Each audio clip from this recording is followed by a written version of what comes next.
Hi, my name is Elena, and 3 years ago in a couple days, I left my abusive boyfriend.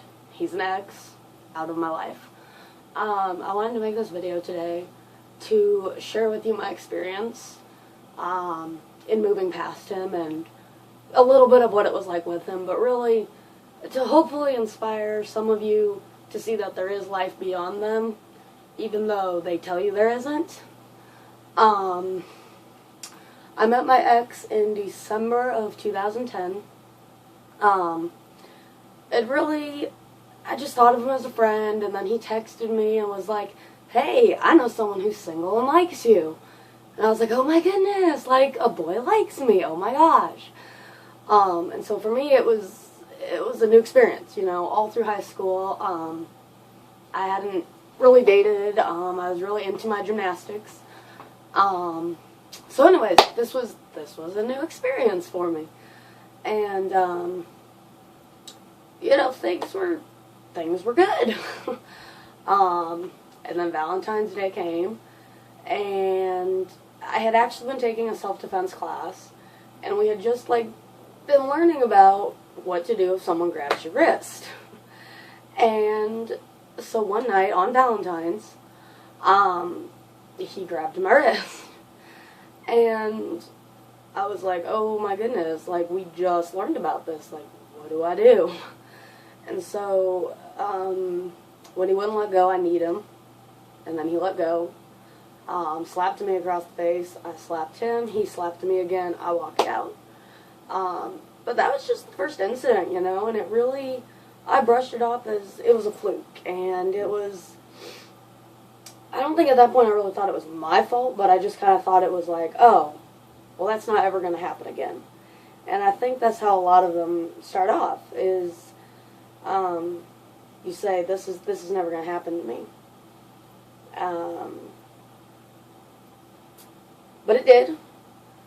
And of course, you know, the next day, like, we forgave each other, whatever, and went on with our lives. But anyways, I don't really want to talk about too much about what I had gone through, as I'm trying to be, like, all inspirational here in my life now. But I'll fast forward to when I left him. The night was July 6th, 2011. I was 19 at the time. And I had moved to his city, which is 2.5 hours away from where I live, because he told me that we could only be friends if I didn't move there. And you know, I was just in this mindset of, you know, he's the only one for me, you know. He had gone through the whole, no one's gonna love you, you know. He even went to turn it and say he himself didn't have anyone, like, if I left him, he was gonna be all alone. He played the I'm gonna kill myself game. Just a lot of, you know, messing with your mind, you know. And I was, and I am today, a very independent person, and I like to do things my way, and now I definitely see that I don't need anyone in my way telling me how I should live my life. I've got it all planned out, and at this point in my life, I'm like, if a guy walked in, I would be like, I'm sorry, but unless you can keep up with my gymnastics and my running and just my life, like, forget it. Like, just don't even waste your time, because I don't have time for you. So that's actually, like, a really new and, like, amazing feeling for me. 3 years passed. My ex and I were only together for 7 months, which I think, in my mind, made it seem less, like, dramatic, whatever you want to call it. Of course, you know, the thoughts of he didn't hurt me that bad, I deserved it, people go through worse, that all ran through my mind. So anyways, back to where I was. Sorry, got off track here. So it was July 6th, and I had moved out to his town and was out of money. I was, of course, living in my own place, paying rent. He, of course, had no money. Shocker. And so we were in the car, and I was just like, I have to go home. Like, I miss my family. I don't have any money. And at this point, I had been living there for 6 weeks, roughly. I moved there in June, and this was July 6th, so 5 weeks, whatever. And so we're sitting in the car, and he pulled my hair. Like, when I was like, I have to go home, so he pulled my hair. And I was just like, maybe I'll just let that go. Like, that, whatever, it doesn't matter. It doesn't matter. That's what I told myself. It's not that big of a deal. I can't, whatever. So then he's all like, let's go for a walk. And so I'm like, okay. So we get out of the car and we walk around. We had just finished our class at the community college there that night. And so we were walking around. And I kept saying, I have to go home. I want to go home. This isn't working. And then, like, out of nowhere, he slaps my eye. And I'm just like, now I'm done. Like, something has come over me, and I'm done. I don't even know what it was, but I was like, I gotta get away from him. I'm done. I want him gone. And so, of course, right away, I'm sorry. I love you. I only want to be with you. You know, right after he smacked me in the eye and had pulled my hair at this point.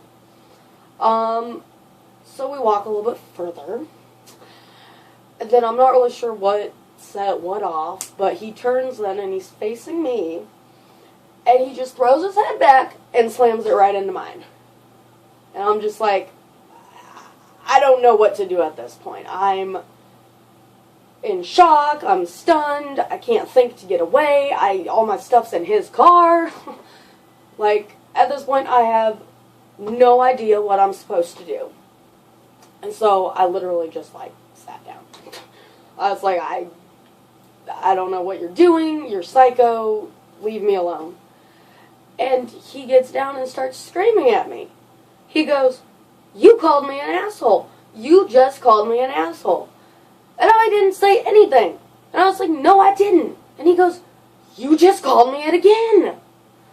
And I remember I don't even know what was going through my mind at this point. I think I wanted to get away.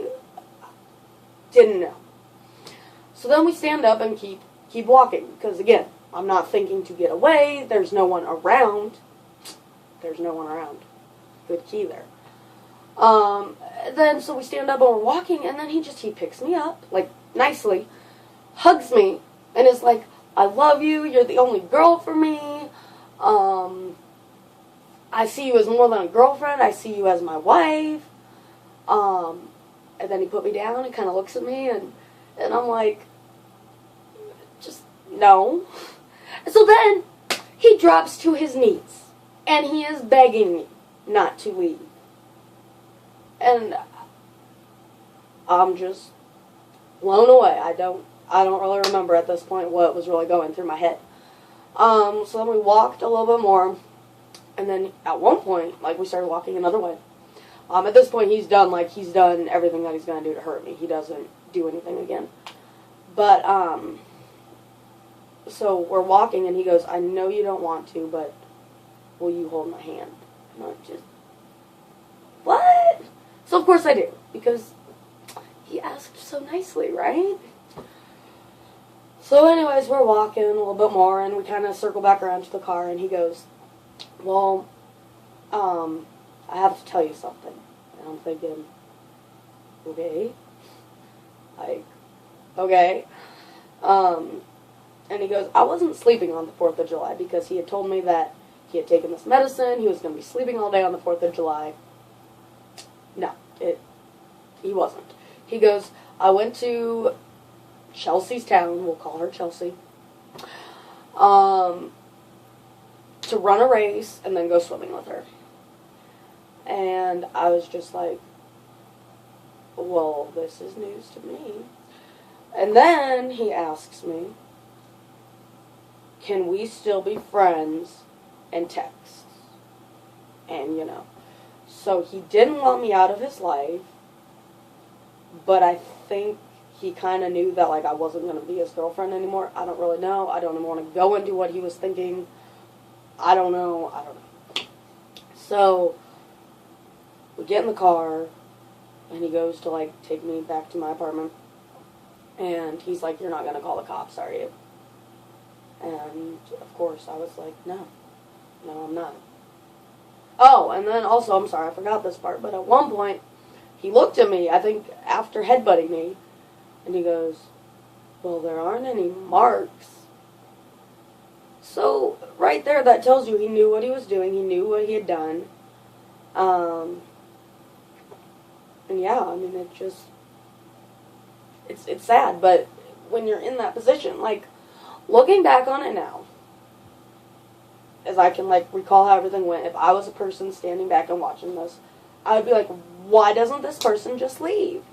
Like, what is wrong with her? Why is she hanging on to this guy that's doing this to her? Was easy to say before I met him. Not so easy to say now. Because there's still good times, you know, and all you hear about is the bad times. So anyways, so back to the whole, we had gotten in the car, he was taking me back to his place, "Don't call the cops." "Fine, I won't." Well then, when I got back to my apartment, I happened to look in the mirror, and of course my eye is turning like red, like it's dark red on the eyelid, kind of bruising over. So at this point, you know, I'm alone in the city. I called my dad. He was like, "You need to call the cops. If there's a mark on your eye, you need to call the cops." So, of course, I'm like, "Okay, I will. So I did. And pressed charges. He was arrested. Felt pretty good for maybe a week. And by very good, I meant just I was thinking that I wasn't ever going to contact him. I was going to be done with him. This was going to be on his record. Great. You know, but there was a lot of crying, there was a lot of anger. I remember one time, I think it was actually a couple months after we'd broken up, it was around Christmas time. So yeah, a little bit down the road here. I had wanted to wear this dress that I had worn when I was with him. Maybe a mistake. But anyways, you know, and I was like, "Mom, can you zip this up for me?" Part of what my ex did was he compared me, and he called me like fat. He compared me to this Chelsea person, and he was like, "She's 95 pounds, and, you know, you need to lose weight," and all this. And I didn't need to lose weight. I don't need to lose weight. The reason I weigh what I weigh is because I have muscles, because I do gymnastics. But anyways, so I wanted to wear this dress. And my mom couldn't get it zipped up because it wasn't because the dress was too small. It's because I didn't pull it up high enough. And anyways, bottom line, she couldn't zip it up. And she, you know, I love my mom. She didn't mean anything by this. I was still going through things. She was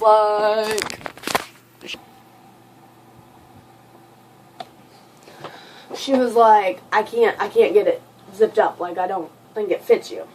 And those key words right there, you know, I guess kind of caused me to think, oh my God, I'm fat, it doesn't fit me.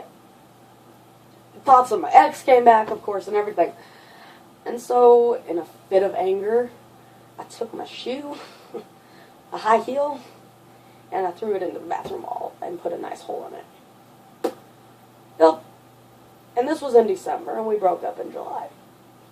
So, there was still a lot of recovery and, like, things I was dealing with through all of this. Also, after I left him, about a week later, when I was all la, I'm not going to contact him anymore. Well, of course I did. Of course I did. And I sent him this long email with songs and saying that I was sorry, and, well, you hit me, so I had to leave, and you left me alone in the apartment all day when you went off and saw Chelsea, like, everything, you know, and, so, yeah, I mean, everyone thinks, I shouldn't say this, I shouldn't say everyone, but I think a majority of people who have not been in the situation are like, once you leave him, your life is good again. I was rather fortunate. I hear of girls who either go back to them again, or the guy comes after them. Now, we live 2.5 hours apart, so I was back home now. He had a no contact order on him. His 7.5 hours in jail, I think, was enough to let him know not to bug me or talk to me or anything. Because every attempt I made to call him, to text him, to email him, resulted in no response from him. Because he was not going to get in trouble. And looking back on it now, I am very thankful that that was the case. But at the time, I wanted him to call me. I wanted him to text me back. I wanted something. I did not want it to be over. So now I'm 3 years past it. Do I still think about him? Yes. Do I think about him as often? It depends on the day. And by thinking about him, it's more like wondering what he's thinking. I don't even know, because like I'm so busy with like everything in my life anyways. But yeah, 3 years later, he still crosses over my mind every now and then. But I don't have the urge to call him, text him, email him, whatever. Like I don't. There's no point. So I myself was very fortunate that it did work out this way, and we live so far apart, and he, as far as I know, fingers crossed, he's leaving me alone. And as far as his girlfriend that he left, or got after me, I don't know. I mean, I did. I even went and emailed her on Facebook, and was like, look, here's his arrest record. He's gonna hit you. Like, that didn't do anything. And so 3 years later, yeah, I'm living my life, and it hasn't been like an easy, perfect, fairy tale ending happy road, but I can say 3 years later, I'm a lot further than where I was 3 years ago. So I hope this video helps, just like to give you an idea that when you leave, no, it's not going to be rainbows and butterflies right away, even 3 years later, but I can tell you that it gets better, and that's cliche, and honestly, until you feel that for yourself, like I did, you're just going to roll your eyes and say, yeah, well, it happened for you, and I'm the one person that's not going to get over it, and that's not going to get past it. But take it day by day. Don't set a date. This was the biggest mistake I made, was I was like, okay, on November, whatever, I'm going to be done. I'm not going to think about him. I'm not going to, it doesn't happen like that, And when you are, away from him or her, whatever it may be, don't jump into another relationship. I made that mistake too. Like anyone that showed any little interest in me, I was like, you're my boyfriend. And none of those ended up working out. And I think now at 3 years, like I said, I don't want a boyfriend. Like, it'd be nice, but it's not my main focus, because I run, I do gymnastics, I work. Like, I have so much that I'm doing with my life that, like I said, if a guy came into it, I'd be like, well, unless you can keep up with all this stuff I'm doing, and you want to do it too, you can do it with me, or you could just keep going. Find someone less busy. So, it gets better, day by day, and you can do it.